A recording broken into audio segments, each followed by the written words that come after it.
کیونکہ تم ہی ہو اب تم ہی ہو زندگی اب تم ہی ہو. کون کون سے گانے چلتے ہیں بےہودہ بھوجپوری گانے, یہ سب یاد ہو جاتے ہیں آپ کو ہیں؟ اتنے لمبے لمبے گانے یاد ہو جاتے ہیں, تیری آنکھیں جھکی جھکی. السلام علیکم دوستو, کیسے ہیں؟ امید کرتا ہوں خیر و عافیت سے ہوں گے. رمضان المبارک کا مہینہ آیا اور گزر گیا. مسلمانوں نے اس میں بہت اچھی طریقے سے عبادت ادا کی, روزہ رکھا, نمازیں ادا کی, تراویح ادا کیا اور عید کی خوشی مناتے ہوئے مسلمانوں کی اکثریت نوجوانوں کا طبقہ فلم ہال میں گھس جاتا ہے. رمضان المبارک کے رمضان کے روزے کو اور تراویح کو, نمازوں کو برباد کرنے کا ایک ذریعہ بن گیا ہے. اس نوجوانوں کے اندر وہ فہم اور سمجھ نہیں ہے جو رمضان المبارک میں عبادت بھی کرے, پھر رمضان کے بعد عید کی خوشی کے ساتھ فلم ہال میں, سینما ہال میں گھس کر پکچریں دیکھیں, فلمیں دیکھیں, جبکہ اسلام میں یہ سب جائز نہیں ہے. رہی بات مسلمانوں کی اکثریت جو طبقہ ہے, جس طریقے سے میں نے کہا بھی تھا کہ آج پوری دنیا سوشل میڈیا پر گھوم رہی ہے, کوئی بھی ایسا فرد نہیں جو سوشل میڈیا پر موجود نہ ہو, اور ساتھ ساتھ مسلمانوں کا بھی طبقہ سوشل میڈیا پر موجود ہے, اور ساتھ میں مفتیان کرام, علماء کرام بھی دین کا جو کام ہے سوشل میڈیا پر بھی دینی خدمات انجام دے رہے ہیں, اور کچھ لوگ جڑے ہوئے ہیں. لیکن اکثریت جو نوجوانوں کا طبقہ ہے, خاص طور سے جو نوجوان ہیں, وہ اس دینی لائن سے بہت دور ہیں اور سوشل میڈیا پر آتے بھی ہیں, لیکن سوشل میڈیا کا غلط استعمال کر کے ان سے ہم فائدہ اٹھانے کے بجائے نقصان اٹھاتے ہیں. اور جس طریقے سے ہم سوشل میڈیا پر ہم کام کرتے ہیں, اسی طرح بہت سارے مفتیان کرام, علماء کرام کام کرتے ہیں, لیکن اس کے ویڈیوز پر زیادہ ویوز نہیں آتے ہیں, زیادہ لوگ دیکھنے والے نہیں ہیں. فی المقابل اگر کسی گانے والے کے یا کوئی اশ্لیلتا والی ویڈیو بنانے والے کے گانوں پر اس طریقے سے ویوز آتا ہے. یہ نوجوان کو آپ جانتے ہوں گے, اس نوجوان کی ایک ویڈیو ہے جو اশ্لیلتا والی ویڈیو بناتا ہے, گانا گندی طریقے سے حرکتوں والی ویڈیو بنا کر سوشل میڈیا پر ایکٹیو رہتا ہے. تو اس ویڈیو پر دیکھیے, میں اس کا اسکرین شاٹ یہ لگا رہا ہوں, یہ اس ویڈیو کے اندر 81 ملین مرتبہ ویوز ہیں. 81 ملین, 1-2 لاکھ نہیں بلکہ 81 ملین, 1 ملین کا 10 لاکھ, اور 81 ملین مرتبہ اس ویڈیو کو صرف اور صرف یوٹیوب پر دیکھا گیا ہے. نہ جانے ڈاؤن لوڈ کر کے ڈی جے پر کتنا دھماکہ دار پرفارمنس کیا گیا ہوگا اور کتنے مرتبہ ڈاؤن لوڈ کر کے سنا گیا ہوگا. صرف یوٹیوب کا ڈاٹا یہ ہے کہ 81 ملین مرتبہ اس ویڈیو کو دیکھا گیا ہے, اور اس ویڈیو کو 73 ملین مرتبہ دیکھا گیا ہے, اور اس ویڈیو کو 61 ملین مرتبہ دیکھا گیا ہے. بتائیے, اور علماء کرام کی باتوں کو ہم سننا پسند نہیں کرتے, لیکن یہ ننگتا اور بد چلن اور بد ذہنیت انسان کے گانوں کو ہم اتنا پروموٹ کرتے ہیں, اتنا ان کو سپورٹ کرتے ہیں. کچھ لوگ کہیں گے کہ یہ دوسرے مذہب کے لوگ ان کو سپورٹ کرتے ہیں جو ان کے مذہب کے لوگ ہیں, لیکن حقیقت بات یہ ہے کہ اکثریت نوجوانوں کا جو طبقہ ہے, خاص طور سے مسلمان نوجوان, اس کو سپورٹ کرتے ہیں, اس کو آپ سپورٹ کرتے ہیں. صرف ان کے قوم کے نہیں بلکہ آپ بھی سپورٹ کرتے ہیں, جس کارن 81 ملین مرتبہ اس ویڈیو کو دیکھا گیا ہے. آئیے, اس گانے کے متعلق بات ہونی تھی. حضرت مولانا جرجس انصاری حفظہ اللہ, جو ایک سچا واقعہ اور سچا گھٹنا جو غازی آباد اتر پردیش کا ہے, جو ایک سچا واقعہ ہے, اس چھوٹی سی گزارش یہ ہے کہ اس ویڈیو کو زیادہ سے زیادہ شیئر کریں, اور ویڈیو اچھی لگے تو لائک کریں, اور چینل پر پہلی مرتبہ آپ آئے ہیں یا سبسکرائب نہیں کیے ہیں تو اس چینل کو سبسکرائب کرتے جائیں. آئیے بغیر اسکپ کیے ہوئے پورا ویڈیو دیکھتے ہیں. اتر پردیش میں ایک ضلع ہے جس کا نام ہے غازی آباد. بائی روڈ جب آپ غازی آباد سے دلی جائیں گے تو غازی آباد اور دلی کے بیچ میں ایک قصبہ پڑتا ہے جس کا نام ہے لونی, مسلمانوں کی اکثریت یہاں رہتی ہے, مسلمان زیادہ اس بستی میں رہتے ہیں, اور سب اللہ کا شکر ہے زیادہ تر دولت مند, پیسے والے اور بڑی بڑی کوٹھیوں کے مالک. اس گاؤں کے اندر 2 سگے بھائیوں کی شادی ہونے والی تھی. 2 سگے بھائیوں کی بارات لونی سے ہٹ کر ایک دوسرے گاؤں میں جانا تھی, اور لڑکیاں دونوں اسی گاؤں کی تھیں. ایک ساتھ بارات جانا تھی, ایک لڑکے کی بارات اس لڑکی کی یہاں, دوسرے لڑکے کی بارات دوسری لڑکی کی یہاں جانا تھی. گاؤں ایک ہی تھا اور بارات دونوں کی ایک ساتھ جانا تھی. صرف نکاح سے 1 دن پہلے ان 2 امیر باپ کے بیٹوں نے, ان دونوں بیٹوں نے سوچا کیوں نہ ہم اپنے یار اور دوستوں کو بلا کر آج کی رات کو رنگین کر لیں اور ڈانس کروا لیں, ناچ کروائیں, گانے سے ہم اپنی محفل کو سجائیں. تو ان لوگوں نے دلی جا کر, دونوں بھائیوں نے دلی جا کر دلی سے کچھ طوائفوں کو پیسہ دیا, اور پیسہ دے کر ان کو رات بھر گانے کے لیے اور ناچنے کے لیے وہاں سے بک کر لیا اور ان کو لے آئے. ان دونوں بھائیوں کی گاڑی آگے آگے چل رہی ہے اور طوائفوں کی گاڑی پیچھے پیچھے چل رہی ہے. لونی آ جاتی ہے, عشاء کی نماز ہو چکی ہے, محفل سج گئی ہے, یار دوست بھی آ گئے ہیں, پورے گھر کے اندر دوست بھرے پڑے ہیں. دلی سے جو طوائفیں آئی تھی انہوں نے اپنا کارکرم شروع کر دیا. کارکرم شروع ہو گیا, ناچ شروع ہو گیا, گانا شروع ہو گیا. طوائفوں نے اپنے ٹھمکے دکھانا شروع کر دیے, اپنی کمر مٹکانا شروع کر دی. گانے میں ایک سے ایک بے شرم و بے حیا گانے گانے لگے. یہ دونوں بھائی اور ان کے یار دوست مزے لے لے کر اس رات کا مزہ لے رہے ہیں. ان طوائفوں کے چھلکتے ہوئے جسم اور ان کی کمر کے مٹکنے کا اور ٹھمکوں کا آنند لے رہے ہیں. رات کب گزر گئی پتہ نہیں چلا, رات کب گزر گئی پتہ نہیں چلا. صبح فجر کی آذان کی آواز آنے لگتی ہے, اللہ اکبر اللہ اکبر اللہ اکبر اللہ اکبر.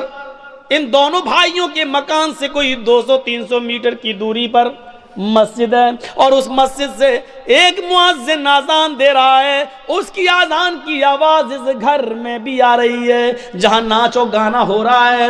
ان طوائفوں نے جب اذان کی آواز سنی تو اپنے پائلوں کی چھنکار روک دی, اپنے کمر کا ٹھمکا چھوڑ دیا. وہ تھوڑی دیر کے لیے اذان کو سنتی ہیں اور خاموش ہو جاتی ہیں. ان دونوں بھائیوں نے دیکھا کہ ان طوائفوں نے ناچنا چھوڑ دیا, انہوں نے گانا چھوڑ دیا, یہ سیدھی کھڑی ہو گئی ہیں. ان طوائفوں کے کھڑے ہو جانے سے اور خاموش ہو جانے سے ان دونوں بھائیوں کو بہت غصہ آیا. دونوں بھائیوں نے ان طوائفوں سے کہا, کیا ہوا, رک کیسے گئی ہو, یہ ٹھمکے دکھانا, ناچنا اور گانا تم نے بند کیسے کر دیا. ان طوائفوں نے کہا, صاحب یہ اذان کی آواز آ رہی ہے, اذان کی آواز آ رہی ہے, اذان کے احترام کی وجہ سے میں رک گئی ہوں. ان بھائیوں نے کہا, کیوں رکی ہو, نہیں ناچ گانا شروع کرو. ان طوائفوں نے کہا, دیکھیے صاحب ہم بھلے ہی گناہگار ہیں, ہم بھلے ہی مجبوری میں اپنے جسم کی نمائش کرتے ہیں اور ناچتے ہیں اور گاتے ہیں, لیکن اس کا یہ مطلب نہیں ہے کہ اذان کی آواز کا بھی ہم احترام نہ کریں. اتنا تو ہم مانتے ہیں, اتنا تو ڈر ہمیں بھی ہے. صاحب تھوڑی دیر کی تو بات ہے, اذان ہو جانے دیجئے, اس کے بعد ہم ناچنا اور گانا شروع کر دیں گے. ان دونوں بھائیوں نے جو جواب دیا وہ سنیے. ان دونوں بھائیوں نے جو جواب دیا وہ جواب یہ تھا, اذان تو دن بھر میں 5 مرتبہ ہوتی ہے, وہ تو ہوتی ہے, وہ تو پھر ہو جائے گی, لیکن تم تو بار بار نہیں آتی ہو, تم تو آج آئی ہو کل تھوڑی آؤ گی. مؤذن اپنا کام کر رہا, اس کو کرنے دو, تم اپنا کام شروع کرو, چلو ناچو. اور ان طوائفوں نے یہ سوچ کر کہ میرے پوری رات کی مزدوری کہیں یہ نہ مار لے, پیسہ نہ دے, اس لیے انہوں نے اپنے کمر کو پھر مٹکانا شروع کر دیا, پھر ٹھمکے لگانا شروع کر دیا اور ناچنا پھر شروع کر دیا. اور یہ ناچ گانا صبح 7 بجے تک چلا. دن میں 2 بجے بارات جانا تھی,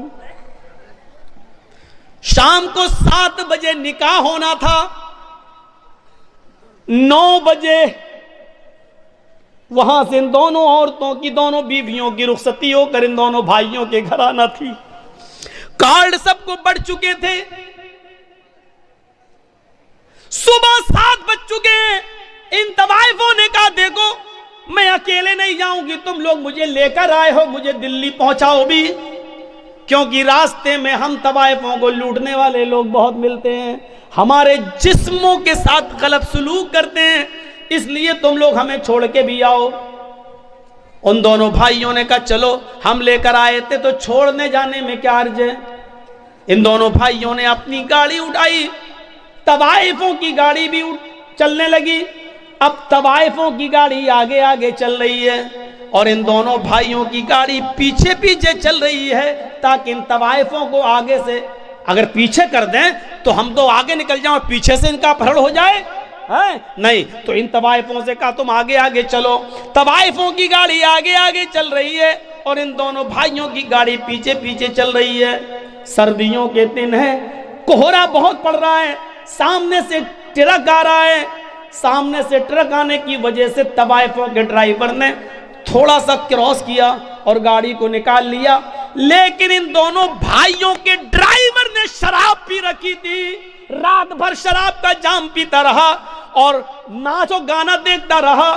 یہ صحیح سے کراس نہیں کر پایا اور آنے والے ٹرک نے اتنی زور سے دھکا مارا ان دونوں بھائیوں کی گاڑی میں کہ گاڑی جمپنگ کرتے ہوئے 25-30 فٹ دور جا کے گرتی ہے اور بالکل دھوست ہو جاتی ہے, بالکل ختم ہو جاتی ہے.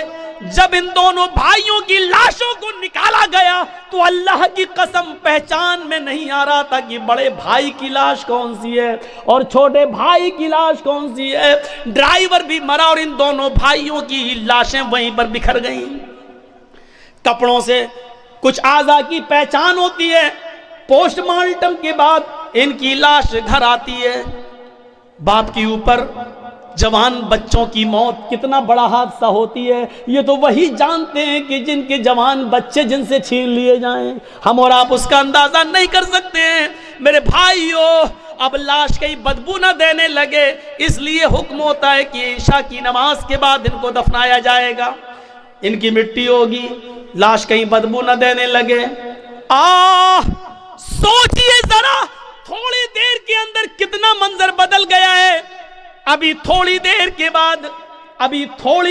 بعد آج ہی کے دن ان کو نہلا دھلا کر نئے کپڑے پہنا کر میرے بھائیوں ان کو بارات لے کر لڑکیوں کے گاؤں میں جانا تھا, لیکن اب تھوڑی دیر کے بعد نہلا دھلا کر ان کو لڑکیوں کے گاؤں میں نہیں بلکہ قبرستان لے جایا جائے گا.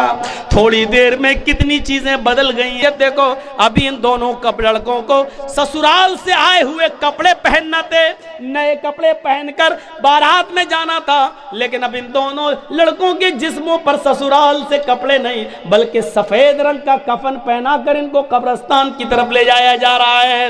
میرے بھائیوں حیثیت بدل گئی. یہ نماز کے وقت ان لوگوں نے طوائفوں کے ناچ کو منہ چلا چلا کے کہا ناچو ناچو. مؤذن تو 5 ٹائم اذان دیتا ہے, تم تو روز روز تھوڑی آتی ہو. اب سنو, اذان کے ٹائم پر کرکٹ کھیلنے والوں تم بھی اپنے عمل سے یہ ظاہر کر رہے ہو اذان تو 5 بار ہوتی ہے, کرکٹ روز روز تھوڑی ہوتا ہے. آئے کیرم بورڈ کھیلنے والوں اور میچ دیکھنے والوں تم بھی اپنے عمل سے یہ ثابت کر رہے ہو کہ اذان تو 5 بار ہوتی ہے, میچ بار بار تھوڑی ہوتا ہے, آج دیکھ لیتا ہوں پھر تھوڑی ملے گا. تم بھی اپنے عمل سے یہی ثابت کر رہے ہو. یاد رکھنا جو ان نوجوانوں کا حال ہوا ہے کل وہ ہمارے ساتھ بھی حادثہ ہو سکتا ہے, حادثہ کسی کے ساتھ بھی ہو سکتا ہے. وَمَنْ أَعْرَضَ عَنْ ذِكْرِي فَإِنَّ لَهُ مَعِيشَةً ضَنْكًا. جو میرے ذکر سے اعراض کرے گا ہم اس کی روزی کو تنگ کر دیں گے.